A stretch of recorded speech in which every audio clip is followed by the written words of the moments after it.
Olá, tudo bem? Então agora nós vamos começar a discutir sobre a Guerra do Paraguai, ou Guerra do Brasil, ou Maldita Guerra, né? Bem, a guerra contra o Paraguai talvez foi o nosso principal confronto externo, né? Nós participamos da Segunda Guerra Mundial, participamos da Primeira, né? Participações interessantes, mas assim, uma guerra, né, liderada pelo Brasil, assim, só contra o Paraguai mesmo, né? A da Cisplatina nós perdemos, por exemplo. Então, voltando à nossa discussão, né? A Guerra do Paraguai ela foi provocada pelo choque de imperialismos. Estão ouvindo? A máquina de lavar. Depois eu vou estender a roupa, calma aí. Então, foi um choque de imperialismos. Os interesses de Solano Lopes e de Dom Pedro II acabaram entrando em confronto. Lembrando que o Brasil tinha uma política imperialista, estava interferindo no Uruguai, interferindo na Argentina, né, o tempo todo. Então, por conta dessa política imperialista, né,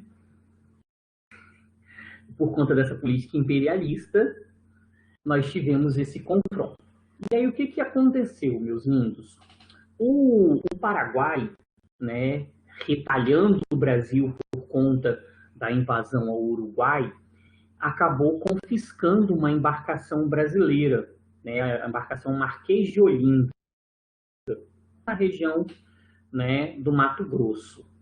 Esse foi o motivo para o Brasil declarar a guerra. Qual foi o motivo do Paraguai declarar a guerra, já que a invasão foi iniciada pelo Paraguai, né? O Paraguai foi a interferência brasileira no governo do Aguirre, no Uruguai, beleza?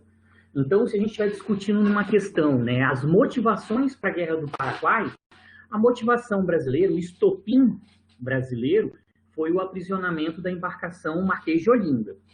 O estopim paraguaio, né, foi a interferência do Brasil no governo uruguaio, no governo do Aguirre, beleza? Então, dependendo do foco da questão, né, nós podemos ter essas abordagens. Bem, lembrando, eu já falei isso com vocês, né, mas vou destacar aqui, o Paraguai, ele era o único país que não dependia da Inglaterra, por isso que durante muito tempo se construiu uma ideia de que a culpa pela guerra foi da Inglaterra, o imperialismo inglês quis destruir o Paraguai e aí usou o Brasil, a Argentina e o Uruguai como ferramenta, como instrumento, beleza? Então, o Paraguai vinha realmente com um crescimento interessante, um crescimento que por muitos visto mais acelerado do que dos Estados Unidos, beleza? Mas aí por conta desses embates, Dom Pedro II e Solano Lopes, nós tivemos a formação da Tríplice... Opa! Aí, voltando aqui, volta. Da Tríplice Aliança, beleza? Tríplice Aliança famosa é da Primeira Guerra Mundial, né?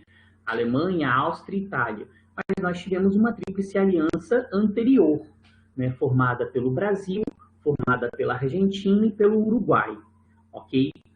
A Inglaterra, ela se beneficiou com a guerra muito, porque ela teve a economia paraguaia destruída e, a partir daí, dependente da Inglaterra, e o Brasil aumentou ainda mais a sua dependência com os britânicos, pegando empréstimos, né, por conta dessa questão militar e econômica aí, tá bom? Então, né, nós tivemos aí esse processo. Futuro do Brasil, nós podemos dividir essa guerra em alguns momentos, né?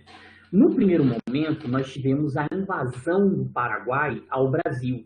O Brasil invadiu a região do Mato Grosso, beleza? E começou a descer para poder dominar regiões da Argentina ali, garantir o domínio sobre o Rio do Prata, beleza? Nesse ponto aí, nós começamos uma espécie de virada por parte da Tríplice Aliança. o Paraguai acabou sofrendo algumas derrotas aí na parte fluvial da guerra, né, na parte da guerra feita em rios, derrotas importantes, como na Batalha do Riachuelo. Beleza? A Batalha do Riachuelo ela foi muito importante na vitória da Tríplice Aliança. Beleza? Um outro ponto que nós temos que destacar é que o Brasil ele foi liderado por 3 figuras diferentes durante a guerra. Beleza? O general Osório ele começou a liderar o Brasil na guerra contra o Paraguai. Só que o general Osório ele teve desentendimentos com o Mitre, que era o presidente da Argentina. A Argentina, inclusive, ameaçou aí deixar a guerra, até mudar de lado nesse contexto, né? E aí, por conta dessas desavenças entre o general Osório e o Mitre, o que Dom Pedro II fez? Substituiu o general Osório pelo Duque de Caxias, beleza? O Luiz Alves de Lima e Silva, né? O Duque de Caxias, o patrono do Exército Brasileiro, assumiu o nosso exército durante essa segunda fase, que foi um momento assim impecável do Exército Brasileiro, beleza? Nós tivemos, por exemplo, a questão da dezembrada, que foi a dezembrada na guerra contra o Paraguai. No mês de dezembro, o Brasil não sofreu nenhuma derrota, foi só avanço, beleza? Foi um mês impecável para o Duque de Caxias, tá? Que utilizou estratégias bem mirabolantes. Por exemplo, na região do Chaco, que é uma região meio pantanosa, né, parecido com o Pantanal que nós temos ali no Mato Grosso, o Duque de Caxias ele conseguiu armar uma emboscada contra o exército de Solano Lopes. Porque o exército de Solano Lopes nunca iria imaginar que os brasileiros conseguiriam fazer uma estrada pela região do Chaco. É uma região impossível de fazer, né, tal percurso, de tal obra de engenharia. E o Duque de Caxias fez isso e surpreendeu, né, o Paraguai.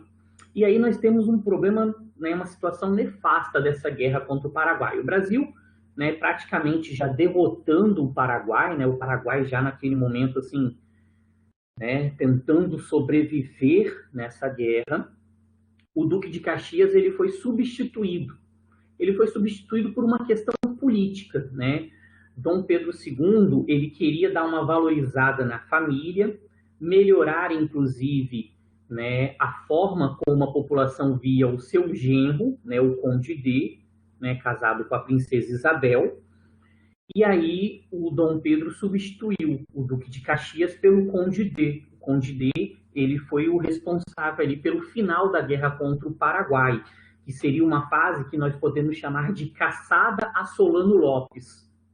Só faltava prender o Solano Lopes, que era o objetivo, inclusive, de Dom Pedro, tá? Prender Solano Lopes. Sim.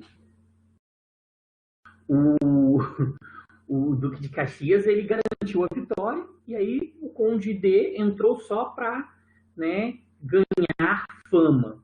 Mas o Conde D ele foi muito escroto, beleza? Para vocês terem uma ideia, na fase que o Conde D liderou o exército brasileiro, o Conde D, né, pelo nome vocês já percebem, ele era francês, né, casado com a princesa Isabel, e sobre o Conde D tem umas histórias bem esquisitas, né? Vocês sabem que os franceses não são muito ligados a banho, beleza? Eles não curtem muito banho, lá é frio pra caramba. Né? Tanto que os perfumes franceses são muito famosos, porque, né, para poder isolar aquela catinguda. O Conde D, quando ele veio para o Brasil, ele manteve esse hábito de não tomar banhos. Então, né, aqui no Brasil, ele suava pra caramba, fedendo horrores, mas não queria tomar banho, de jeito nenhum. O homem fedia horrores, coitada da Isabel. Aí ele passou mal aqui no Brasil, por alguma outra coisa. Os médicos aproveitaram a situação e falaram que o tratamento era feito à base de banhos. Para ele se libertar do mal que ele passava, ele tinha que tomar banho. Não era nada disso, não, é porque ele fedia muito mesmo, e aí eles mandaram ele tomar banho para ele parar de feder daquele jeito, porque o homem era a carniça, aquela asa desgramada.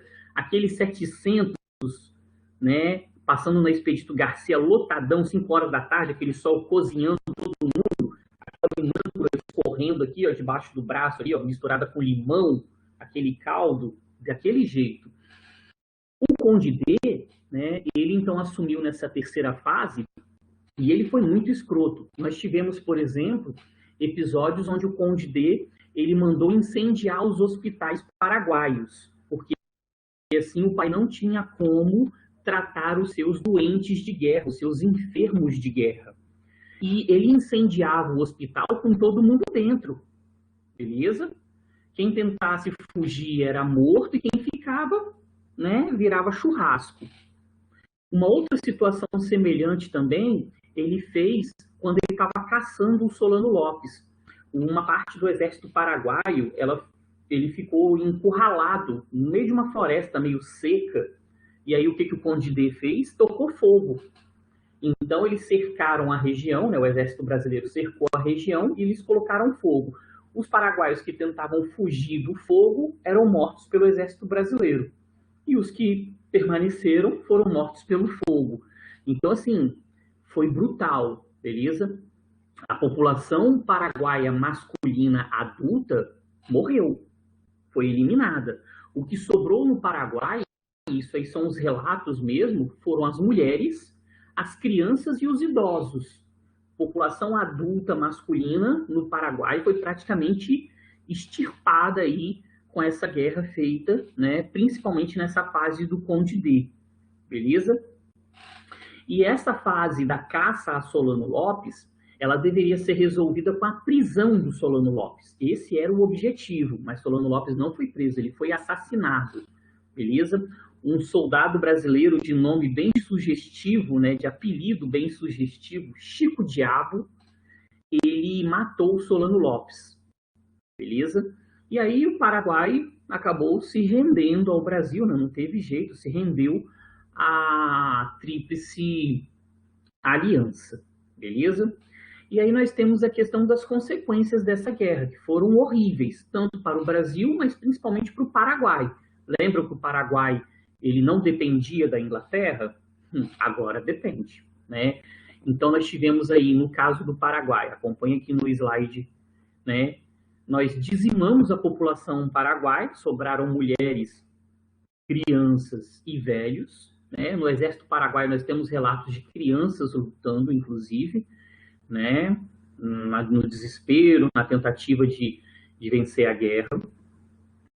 Destruição da economia paraguaia. O Paraguai passou a depender da Inglaterra, né? Então, né, vamos fazer um exame de consciência. O Paraguai hoje, né, é um país com muitas dificuldades, com muitos problemas econômicos.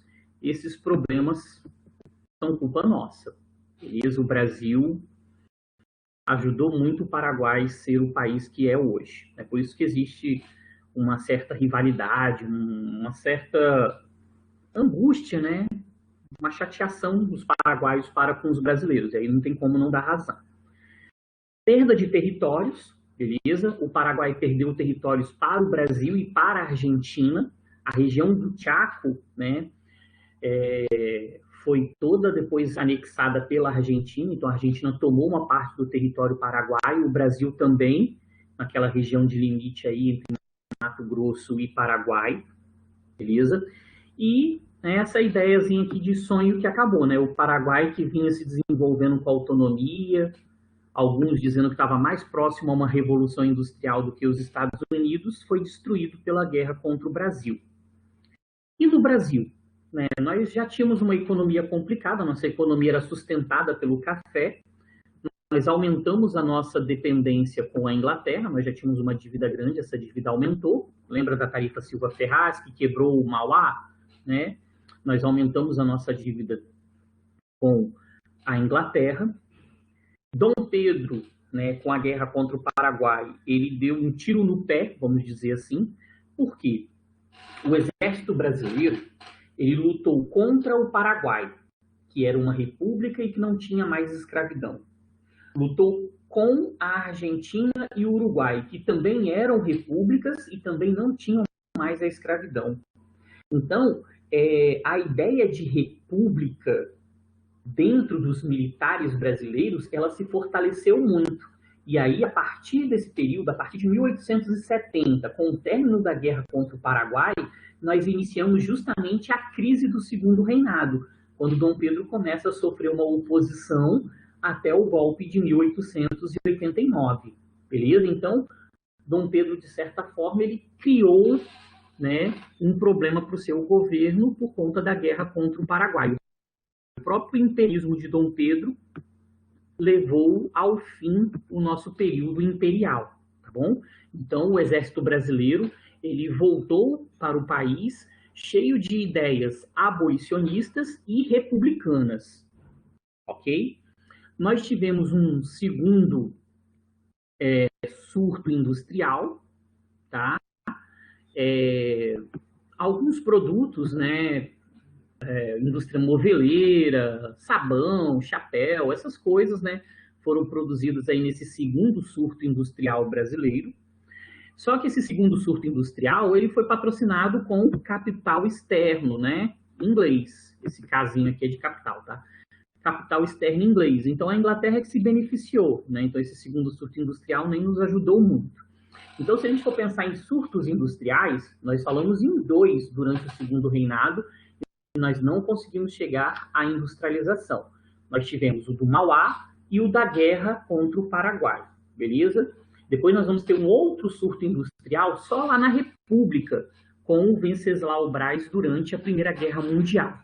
Mas ainda não foi a industrialização do Brasil. Brasil e industrialização só com Getúlio Vargas, beleza? Mas antes do Getúlio Vargas nós tivemos aí 3 surtos industriais, 3 tentativas, né? Mas que ficaram só nesse plano aí de tentativas. Ok, meus lindos? Alguma dúvida? Alguma coisa que vocês queiram que eu volte e fale um pouquinho mais sobre Guerra do Paraguai? Eu acho que quando as questões forem aparecendo sobre Guerra do Paraguai, as dúvidas irem aparecendo, né? Então, semana que vem eu vou ver se eu consigo colocar pelo menos umas 2, 3 questõezinhas de Guerra do Paraguai para a gente ver se algo ficou pelo caminho. Bom?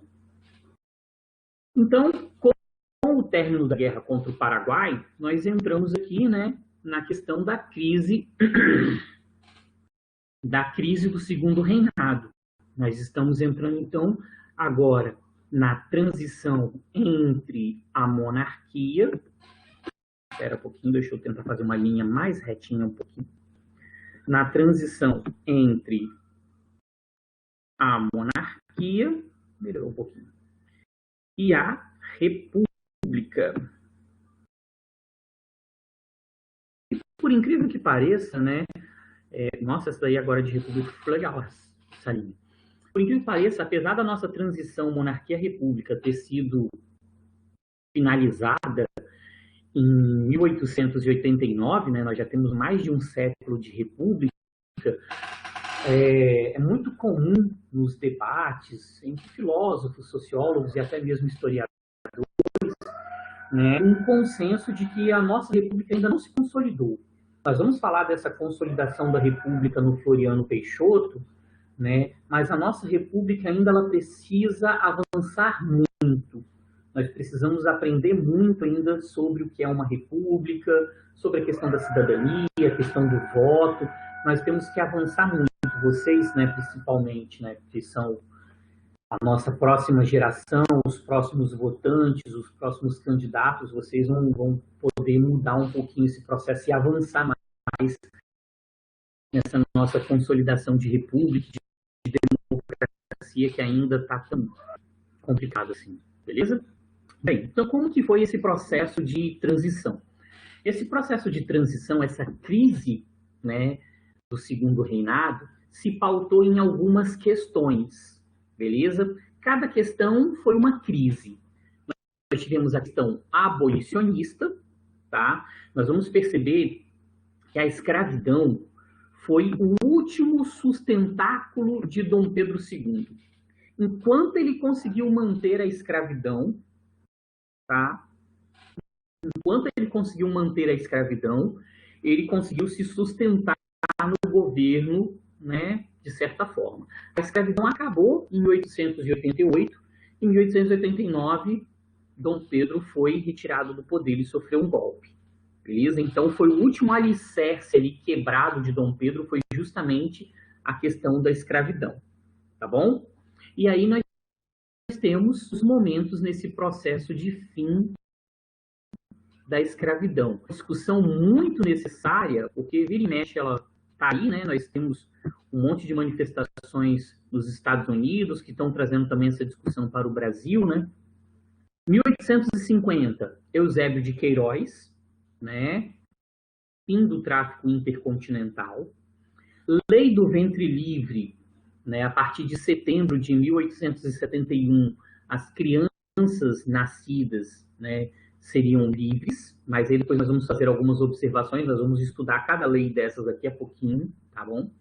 A lei do sexagenário, ou Saraiva-Cotegipe, que libertava os escravos maiores de 60 anos, também com várias observações, nós precisamos analisar cada uma dessas, principalmente essas três últimas aqui, de uma forma mais pontual, fazendo uma crítica a essas leis, né? E a Lei Áurea, beleza? Que acabou libertando os escravos, que nós também precisamos fazer uma análise aí, pensar um pouquinho na Lei Áurea. Tranquilos?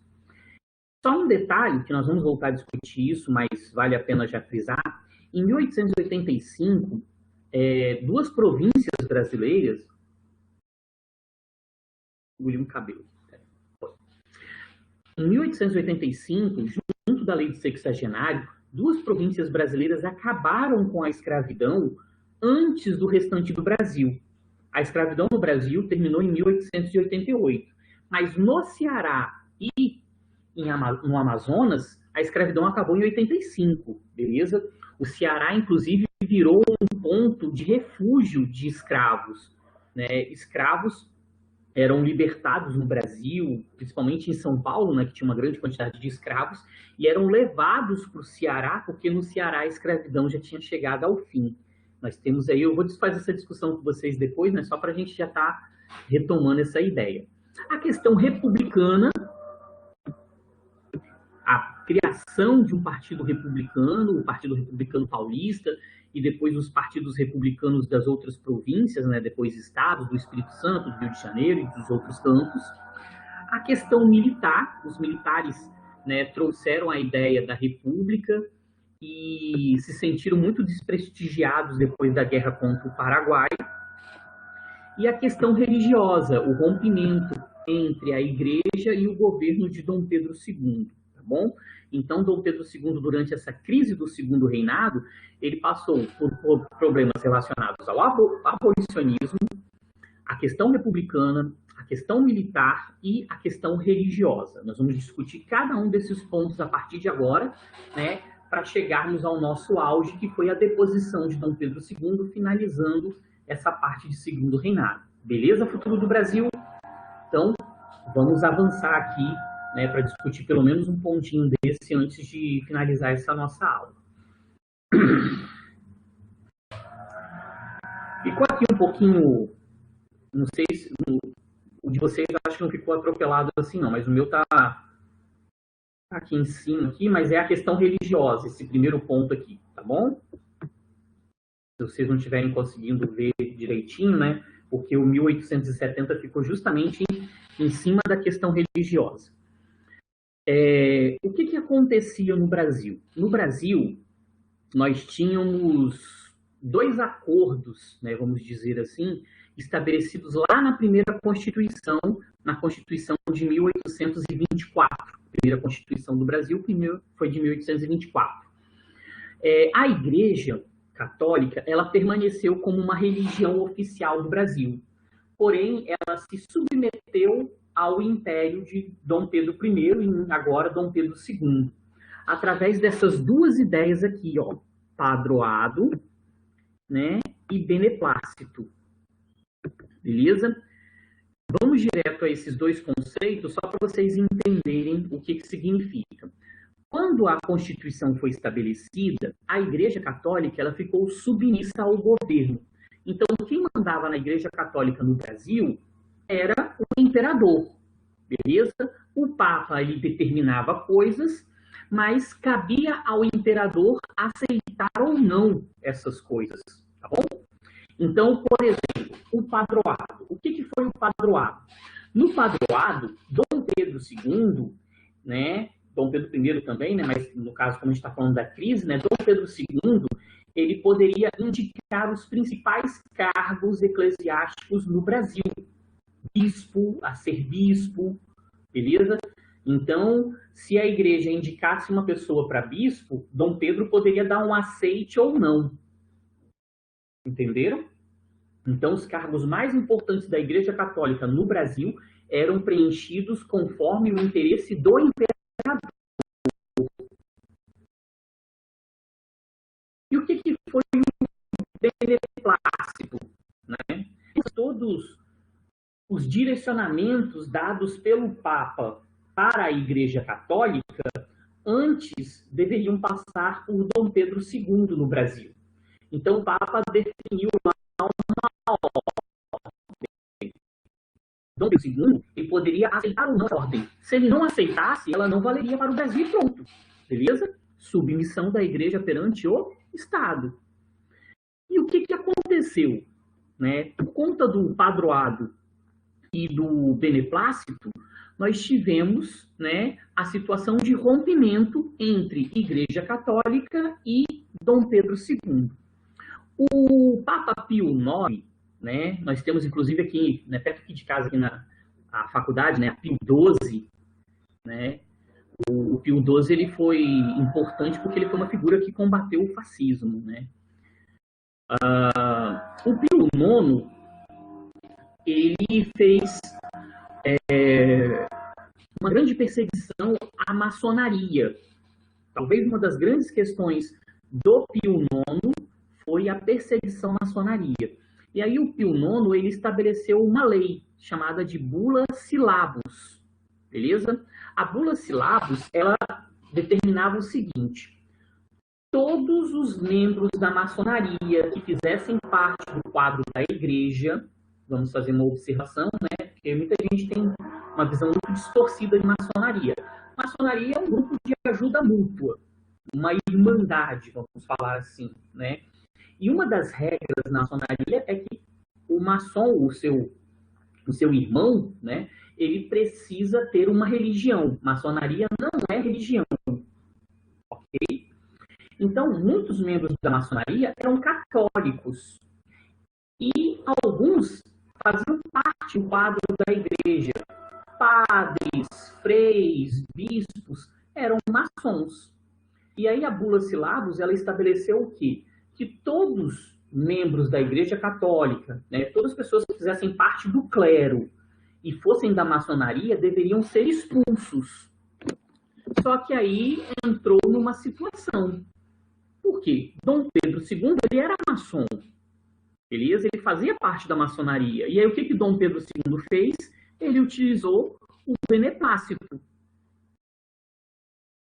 Então, a maçonaria até hoje é muito pouco compreendida, né, Letícia? Assim, eles são um grupo fechado, né? Uma pessoa que é da maçonaria, ela não pode falar como é que funciona a maçonaria, né? Eu tenho um livro ali no meu escritório que fala, inclusive, um pouquinho sobre maçonaria. Fala sobre vários grupos, assim, né? Fala sobre seitas e grupos. Né? Então, a maçonaria tem muita coisa que a gente não sabe direito. E aí o Papa Pio IX, ele começou a perseguir a maçonaria, né, afirmando que a maçonaria fazia rituais macabros, que a maçonaria era uma espécie de uma religião. A gente iniciou aí uma caça às bruxas aí por não entender direito o que é a maçonaria. Beleza? E por não entender o que é a maçonaria, houve esse processo de perseguição. Só que Dom Pedro II, né, ele era maçom, ok? E o que Dom Pedro II fez com o beneplácito? No beneplácito, as ordens do Papa poderiam ou não ser aceitas no Brasil. O que Dom Pedro fez? No Brasil, não vale. No Brasil, membro da maçonaria não vai ser expulso da igreja. Ponto final. Só que os bispos de Olinda e Belém acataram a ordem do Papa e expulsaram os membros da maçonaria dos seus quadros. O que Dom Pedro fez? Foi lá e mandou prender os dois. Simples assim. Ué, eu dei uma ordem, eles não cumpriram, mandou prender os dois. Dom Pedro II, logo depois, libertou, né, deu uma anistia, um perdão político a esses bispos. Mas era um motivo que a igreja queria para poder romper, beleza? A igreja não estava satisfeita com esse domínio, vamos dizer assim, do Estado sobre, né, a igreja, beleza? Então a igreja passou a parar de apoiar Dom Pedro e a fazer críticas ao imperador, beleza? Isso tudo por conta dessa bula Silabus e desse episódio aí, né, entre o Pio IX e Dom Pedro II. Beleza? Conseguiram entender? Então a igreja já queria romper, né? E aí a bula Silabus foi, né, o estopim para esse rompimento. E a igreja começa a fazer um discurso de oposição ao imperador. Dom Pedro ele vai perdendo os seus sustentáculos, né, a sua base de apoio aos poucos. Ok? Alguma dúvida, meus lindos? Eu estou falando muito alto? Minha esposa tinha comentado que eu estou falando muito alto. Acho que eu estou empolgado, porque fiquei 2 semanas sem dar aula para vocês, né? Porque nas outras escolas continuamos. Então tá, beleza.